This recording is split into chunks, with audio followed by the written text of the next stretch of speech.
Cancel. Schweezy. Well, damn, Jackie, I can't control the weather. Oh, folks, today we're going over something important to my heart. We're going over Netflix just dropped That 90s Show. And by golly, am I on time for something for once? Usually, I don't get around to seeing the cool shit for a while, but I watched that shit. I binged all 10 episodes that day. It was not that hard, folks. It was not that hard.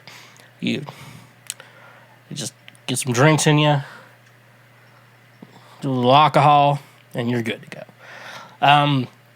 Yeah, no, but I grew up watching that 70s show, so and if you check out this show, you clearly have a similar sense of humor to me because I think I probably started watching that 70s show around, I want to say like 2003, 2004 is when I initially was watching that 70s show. So like it was just basically at the end of the show, and I just watch reruns all the time.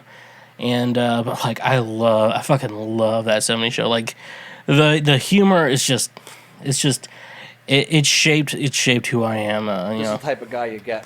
And stuff like that. So it's just and so I was skeptical. Skeptical at first because every movie studio is trying to do reboots, remakes, which I don't know. There is something, some people say most remakes, like you just like sometimes they're bad or not remakes or like reboots, and shit like that, Sometimes it works, it doesn't. Like Fuller House, I generally thought that one worked pretty good for the most part. I think Fuller House did a great job because they did a good amount. Like the new characters weren't annoying, and then like you still had enough of the old cast because we had like DJ, Kimmy, and Stephanie basically there every episode. So that's 3 original cast members. Then the kids they added, they all did great. Steve was also back, so like that's another character. And then Bob, rest in peace, Bob Saget, but him, John Stamos, Dave Coulier, like they all came back at perfect times and stuff like that, like enough to make like a good episode and stuff like that. So that was good. Girl Meets World kind of fell off because I think they focused way too much on the girl in Girl Meets World. And I think most people would like to they'd probably prefer just the original cast get back together with that, which would be really funny because if you don't know, Maitland Ward, she played the redhead in the college years. I'm gonna look up what her name was. Yeah, she was the redhead in the college years. Maitland Ward, and it still says American actress. No, she wasn't Jessica. Who'd she play in Boy Meets World? Okay, so she played what character in Boy Meets World? This is fun podcasting, folks. You're just fucking loving this. And we just learned recently, like, didn't Mr. Feeney, that guy, he's basically polyamorous, Rachel, she played Rachel, okay. So many Rachels in her 90s show, folks. She does porn now, and is it good? Well, here's the thing, folks. I don't watch. She fucks a lot of black guys, and I'm not saying that for any reason other than I haven't seen it because I like to pretend that I am the guy in the video. That's the illusion I want, and I just can't relate to a black guy. Sorry, that makes me racist. I'll say it doesn't. So, but anyways, we got Girl Meets World. Back to that shit. So Girl Meets World, it was very, you just didn't give a shit. And you wanted more of the original cast. And that's the thing with like reboots like this, where it's like, it's going to focus on a new character. Like, how's that going to go? Because the reason why you would do a reboot is because someone liked the show. And typically why someone liked the show is because of characters. And if those characters aren't back, it's like, it's like you don't know how to feel about it. And so it's like, almost a new show in the universe of a show you loved. And, like, that is not a guarantee that a show will be good or not. But, I don't know. I think that 90s show was very surprising. So let's go into this. Like, what do we expect? What did you expect out of it? I was hoping, because I loved That 70s Show. The best part of That 70s Show was, like, Hyde and Kelso, their, like, shenanigans with each other. Like, those two just built off each other great. And that's why I think the ranch was so good. And why they really did need to, like, start, like, steering to an ending once Danny Masterson had to leave. He got caught in a terrible sexual assault allegation. He's just got caught now. He's probably not that good of a guy. Which makes it sad for the show because, like, the whole point of the show was, like, Hyde was, like, a kid from a family that someone went to jail, someone ran off, they're poor, and, like, and they're all just kind of criminals, but, like, Red and Kitty taking them in, and, like, Red, you like, seriously knew he bonded with them, like, and stuff like that. It's like, I want you to have a better life than you have, and I think, we're lucky enough to give you those resources, stuff like that, but, like, Hyde and Danny Masterson, I mean, regardless of what you say, they're not the same person, and, I don't know, that whole aspect was, pretty weird. But so Hyde is not in the show at all. It is safe to say. For those of you wondering, Hyde was not even mentioned in the show. That's rough, buddy. Because he had a terrible sexual assault accident that he caused. And probably wasn't an accident either. So here's what I think. Red and Kitty, they're in every episode, and those two fucking gave it 110%. Those two did not skip a beat. The only thing I would say is, like, how you expect Red Foreman to be a grandpa. Like, he's not as angry as he used to be. He's a lot calmer than he was, but, like, his personality is still just on check. But it's like, I would not like to I like my granddaughter more than my son, so I would I'd probably not stick a foot in my granddaughter's ass, but anyone who harms her, Red is a little softer, but, like, that's kind of what you should expect as a grandpa, So, if you want to think about it that way, yeah. But they give 110%, like, that entire show. Eric is only in one episode. That's the first episode. That's really the pilot setup episode. But he is a major character in that episode, so they really scrubbed away the whole Randy situation, except for something I'm going to come back up with very, very soon. That's probably just a mistake on the showrunner's part. Donna, she's in multiple episodes, a big part in the first episode.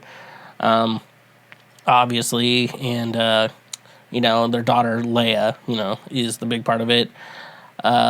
Fez, he's in a lot more than Eric and Donna, but he's like he's fucking the neighbor's mom, the neighbor who now lives in Donna's house. Two of the kids, like, hang out with Leia, and she's a single mother, has two kids from two different dads, type of situation. So it's different, it's different there. And then I'm telling you, if you saw any promotional material for that 90s show that involved Kelso and Jackie, that's it. That's all they're in it. So don't expect them. They were so fucking good, like, they could have made it so good, because their son's a big character in the show. I'll get to that.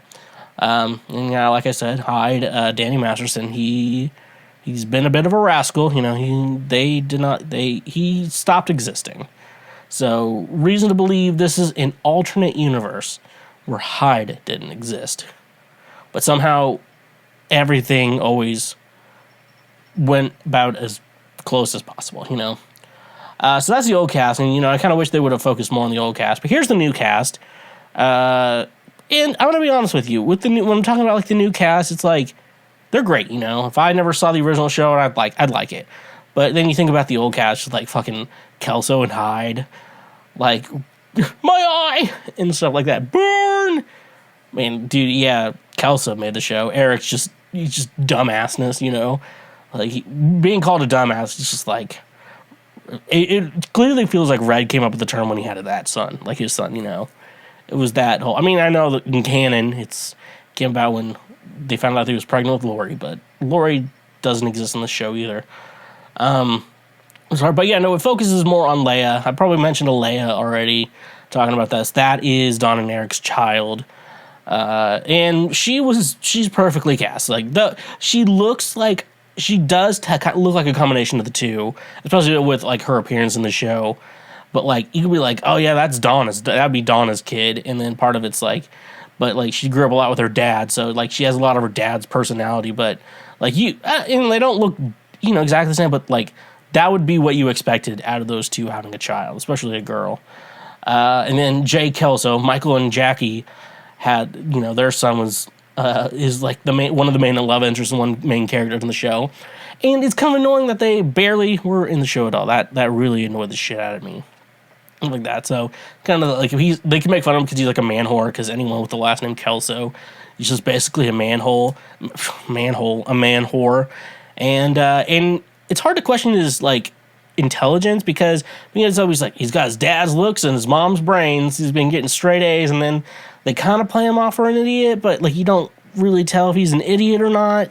It's kind of that's a weird subject matter too that I don't really get as well. Yeah, he's a good representation. Like, yeah, I would say, though, if they made him just, like, a normal, intelligent level and just made him kind of a man whore, like, he would be, perfectly their child.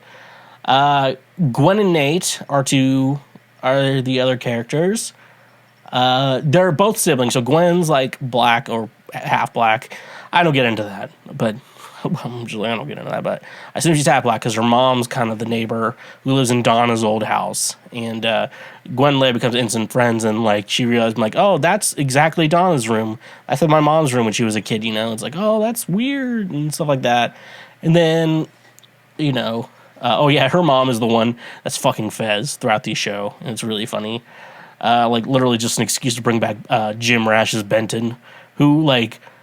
You're like, oh, I assume that's the same guy from Community, and then you're like, he's actually pretty good. He plays a lot of gay guys. But yeah, then Nate, he's dating a girl. No, Nate. Yeah, Nate basically joins the group, but he's dating another one, which I guess I'll get into it later. Did I organize this correctly? Oh, no, I did right here. Nate is dating Nikki, which is like this really cool girl, but she's also like the smart kid in the gang. They always have to have like a really smart one, but they didn't go with the stereotype of like she's a fucking nerd. I'm not watching Velma, folks. I'm not watching Velma. I heard it's already bad. I don't want to watch it. If it was Morbius, if they're like Morbius is in it, I'm like, okay, maybe I might watch it. But yeah, Nikki's like clearly at a Nate's league, but she's also like, I like school, I like getting good grades and stuff like that. She's like trying to go to a good college. So that's Nate's girlfriend, which is just funny. But Nate is clearly the Kelso of the series. Like, he's just a fucking dumbass. Like, the whole time. Like, legit, just completely dumb. And then there's Ozzy. He's a gay Haitian kid. Which would be my brother. My brother's dating an Asian man. Like, a grown man. And this is 100% my brother's boyfriend. Like...